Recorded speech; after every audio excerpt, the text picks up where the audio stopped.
John McGowan has a troop of blue bottles that he's specially trained to play when the Saints come marching in on a harmonica. So take it away, Mr. McGowan and his trained flies.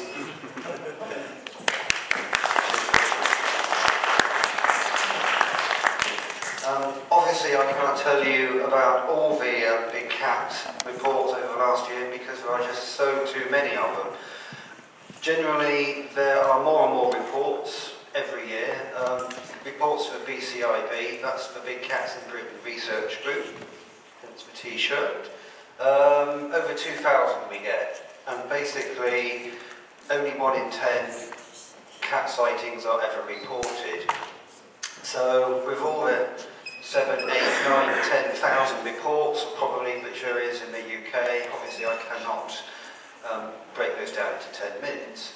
But what I can do is certainly tell you about my research over the last year in Devon as well as Dorset.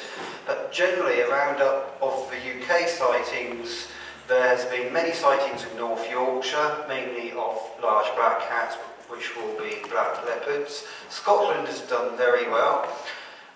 We've had some photographs from Scotland of not a big cat, but little cats that could be related to Di Francis's rabbit-headed cat. We're not sure what exactly species it is, but it's obviously some kind of domestic cat, maybe a hybrid or something. North Wales is very hot at the moment with lots of sightings from there, also South Wales. Devon is very hot at the moment. I will tell you a little bit about my Dartmoor experience a fortnight ago in a minute.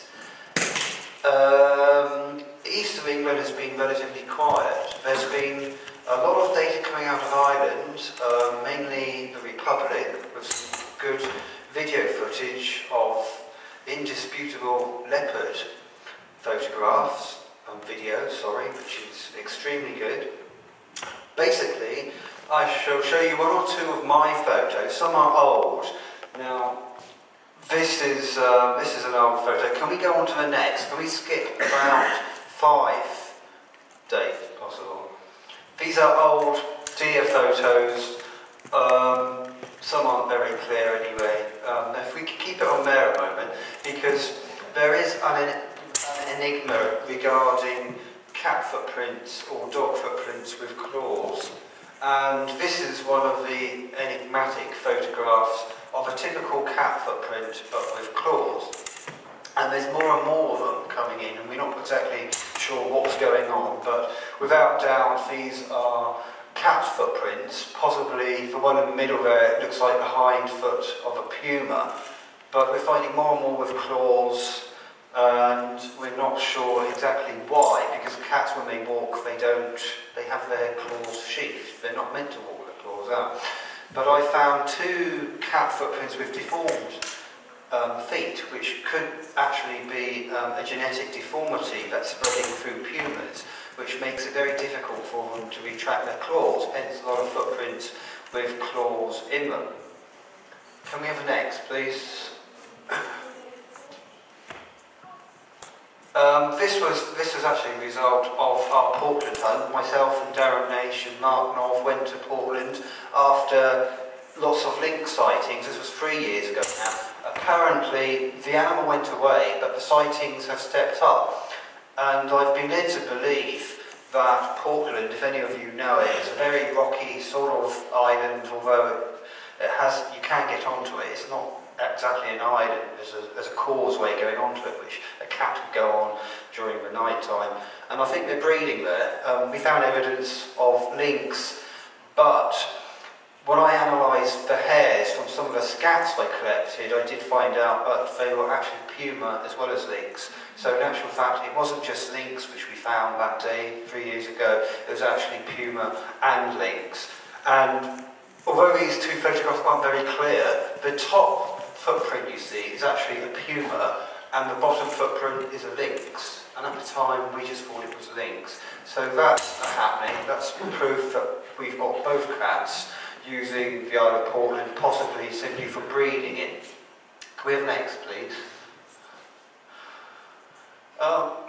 They were some of the scats we found on Portland. First thought to be lynx, later proven to be puma. And the hair were not just analysed by myself, but they were analysed by somebody at Bournemouth University. Can we have next, please? There's a mixture of them there. The top scat, as you can see, contains hair of a dog, nearly all hair of a dog. The hairs that weren't of a dog were a puma, and it looked like that of a terrier, such as a small, like one of these small wire-haired terrier type jobs. So they were puma scats. Next. One has to collect lots of scats because it's more unproof than actual photographs, because it tells a lot about the animal. You can take DNA samples, or which we haven't yet, it's too expensive, but certainly you can suss out what prey species there is in the animal themselves, what they're doing, vegetation they're taking in, and all kinds of things. And I've actually got a freezer full of cat scats, believe it or not, so they are all clean. This is the causeway leading to the island. Animals come along here at night time. There's obviously no traffic. There is a road going through there which you can't see, and there is a ditch that goes all the way along, so an animal coming along there doesn't have to walk on the beach, what you can see on the left, or the road, but it can hide along a ditch along the right hand side there, and that is a long way to walk. It's several miles, but in the dead of night they will easily do it. Next, please. This is the area where we think on Portland was a breeding den in this rock cairn. There have been reports this year of goings on there, but I haven't had time to go and have a look. Next. I took some photographs of domestic cat feet because a lot of people do not realise the shape of a domestic cat, especially the hind foot. It's well known in cat hunting lore that cats always have a leading toe, but hind feet of certain cats do not, and they can be equal. And the hind foot of a domestic cat is very much like a dog. And if you look at the two front toes, they're actually level, just like a dog, which can be very problematic. And I've realised a lot of people doing cat research are making a very big mistake in wrongly identifying cat footprints as dog footprints, or they're seeing no claw marks and saying, oh, it's just a dog without any claws, and just passing it. In actual fact, they're probably looking at cats. And if we have got a giant moggy cat syndrome in this country, as we seem to have in Australia, then large footprints like this, or say a footprint that's over 2 inches long, should not be regarded as dog, but could be large domestic cat, especially the hind foot, if it looks anything like this. Next. That's the forefoot of a domestic cat. Typical cat. You can see the leading toe up there, and one toe is slightly ajar to the left. And it's also worth looking at the claws there. When you do see footprints with claws in it, cat claws are very thin, like razor blades. Well, not that thin, but certainly not as thick as a dog's claw. Next. This was last year's, actually. This was, a lynx had been seen in a wood called Garston Wood, which is a national nature reserve in North Dorset in Cranbourne Chase. And the gamekeepers had said they'd been taking pheasants. And I went down there within half an hour. I found a lynx scat there that's actually got lynx hair in it, but it also had the feather shafts of pheasants. I hadn't had any reports of that in the last 6 months, so maybe it's moved out of the area. Next, please. Now that's an old photo. You see, I didn't actually plan this because it was a last minute thing, so I've actually had lots of photographs on CD, so they're all willy-nilly not in order. This is a cat conference in Leicester several years ago. It's basically what we get up to the BCIB. We go out and we do have a look at some of the sites where cats have been seen, and that's us there at one of the sites. Next. Some of you may have seen this photograph. This is of a weird animal that I found in Dorset, run over outside an army barracks. Although it's up for grabs as to what it actually is. All these photographs you see here are actually on my stall in the other room, so if any of you want a proper look, or you want me to go over them in more detail, I will do so. But the animal here was at least 7 feet long. Its tail was at least 3.5 feet long itself, and its body was at least 3 feet long, so it was at least 7 foot in length, but it disappeared within hours. Next. These are the type of typical leopard scats I'm finding in one of my 5 study areas in Dorset, of which I've been studying for the past 10 years now. Although I have found there is a lot of movement within these so-called territories. Certainly females have got small territories. This is leopard, which I know to be leopard because I've seen them several times. Other people see them. The hairs in the scats would suggest leopard, and their footprints, which they regularly leave, would also suggest leopard. They regularly leave these scats on their territorial boundaries. That's how we know they've got territories, and they do it on a regular basis. This particular animal has been living in a certain area in Dorset for the past 7 years. It's a female, and she's known to have had 2 lots of cubs within those 7 years. This is on eyewitness reports and footprints and cub scats as well. Next. Next, we've already seen that. That's the Portland Puma track, and that was the lynx. Next. That is meant to be cat scratches on trees. Sorry about the vagueness of these photos. I haven't actually found a lot of tree scratchings lately. Next. Well, next, what I want to show you is some deer kills. Can we go on until we... right, yes, can we stay there? One of the leopards that was on the MOD ranges in South Dorset on the Isle of Purbeck had 2 cubs. And I fortunately managed to see them in March, and the cubs were very big. They had probably just left the mother. They were probably about 2 years old, and they were very large animals indeed. But prior to that, they were killing 2 deer a day. We were finding around the perimeter of the firing ranges. That's 2 sika deer. Sika are the main deer that live in Dorset, and we have absolutely thousands of them. And this is the head, close-up of the head of a sika hind, which has been typically killed and eaten out by a leopard. And you can see where the animal has had a facial hole on the animal, and you can see the congealed blood around the nose, and there's actually holes around the muzzle on the top and under the bottom jaw. You can see these pictures much more clearly on my stand if you have a look later. And you can see on the left-hand side where the animal has very sort of meticulously eaten it in a neat fashion as opposed to a dirty way a dog or predators would have done. Next, please.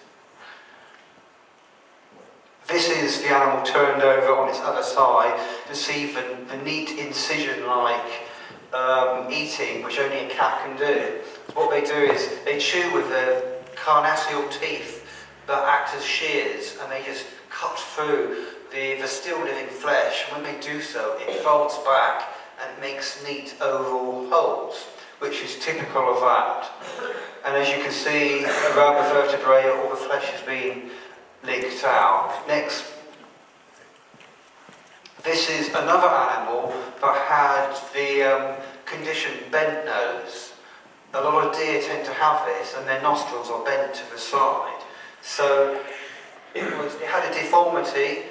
A lot of the animals I am actually finding, especially the deer, they all have deformity. We'll say about a third of all the deer carcasses I find that have been eaten by cats have some kind of condition. Either they've got broken legs, being run over on the road, or they've got shooting wounds in them, or they've got these kinds of deformities. So it would seem that the cats are doing what nature intended, and they're taking out the weak and the sick, and they're doing a far better job than any of the deer stalkers are doing. Next. is another animal yet again. You can see this animal has been lifted up. The whole flesh of the animal, all the flesh was eaten in a very, very quick time scale, and the body was lifted up so the animal could get to the other side. If any of you have seen the body of a dead seeker hind, you will know that they're quite large. So it had to be a very strong animal to be able to do that.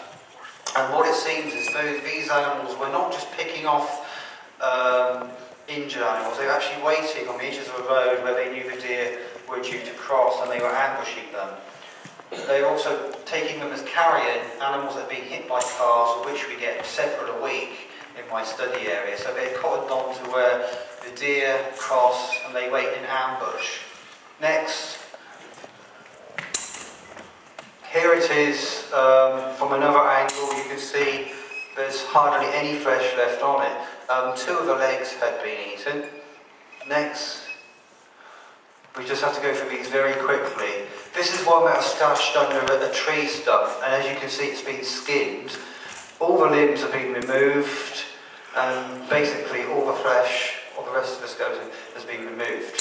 I'm finding these all over the place, but when the leopard cubs in this area moved off, I didn't find any more kills, and there wasn't any sightings by people. This particular family of leopards, in 1 year, there had been about 40 sightings, and of which only 10 were officially documented. So they're very, very busy.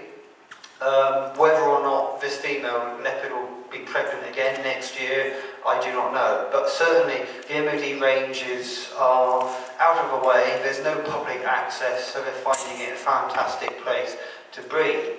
And our leopard and puma populations in the whole of the UK have rocketed over the last 20 years. I think I will have to end off there because I've probably gone over time, have I? We've just had 4 speakers on the trot, none of whom understand the meaning of the term 10 minutes. But you've all been very, very, very, very interesting. Look, the important thing here isn't the fact I'm taking the mickey out of John because he went over, and Graham went over, and Chris went over, and I think I actually did it within 10 minutes. But the fact is that it's the beginning of the 21st century and there are still mysteries left to solve. John, you're an old friend, you're a wonderful guy, and next year you can come back and give a proper, full-length talk. I've got so much data, I would love to do that. And you're going to give us some stuff to the museum, aren't you? I will indeed, yes. Ladies and gentlemen, Mr. John McGowan.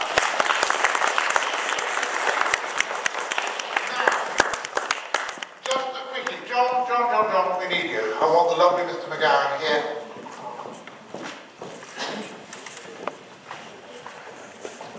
Raffle time. 3rd prize.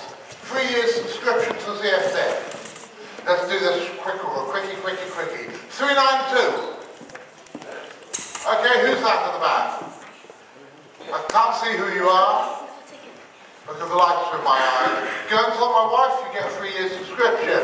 2nd prize, 3 year subscription and free Guyana Expedition t-shirt. 427. 427, are you here? If you go out to see my wife out there, she'll give it to you. 427, are we here? Any name on the other side? 427.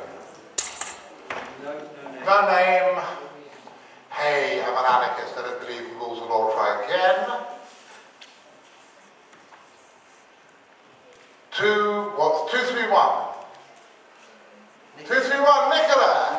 You get a t-shirt and 3 year subscription. And the top prize, which is t-shirt, 3 year subscription, any book from our stall, and a free meal for 2 at the Farmer's Arms. 206. 206. Best prize of the evening. Was there anything written on the back of that one, Johnny? Well, if you go over there, you're lightweights. We've got him! Dude, go and see my wife and she'll sort you out. No, I think I'll rephrase that. After everything everybody has said about the CFZ over the years, is that Heather? 427. then my dear, go and get yourself a 3-year subscription and a t-shirt. Because you're a wonderful lady and I've always loved you and you got a golden boot last year. Everything they say about the CFZ is true. Where's Richard? He's gone out for a moment to That figures. compose himself. Make of that what you will. I'm just about to announce him on stage. Go find him, Graham. Because everything they say about the CFZ is true. In that, you just saw Graham come rushing in to see Richard with some heavy-duty painkillers. Because Richard's foot has given out. My pancreas has nearly given out and my diabetes is Richard nasty. ready. Is he? What time to come in? Richard, in dear boy. Here he is, the CFZ's Mr. Entertainment. CFZ's Mr. Entertainment, he can't actually stand up. We've just had to send Graham back to burgle my medicine cabinet to get something so he can actually get through the rest of the evening. And I know we're running horribly late, so he's going to cut it short, but we're here all day tomorrow, and if anybody wants to talk to Richard afterwards, or at my place, or whatever, he, I'm sure, will be quite happy to answer your questions.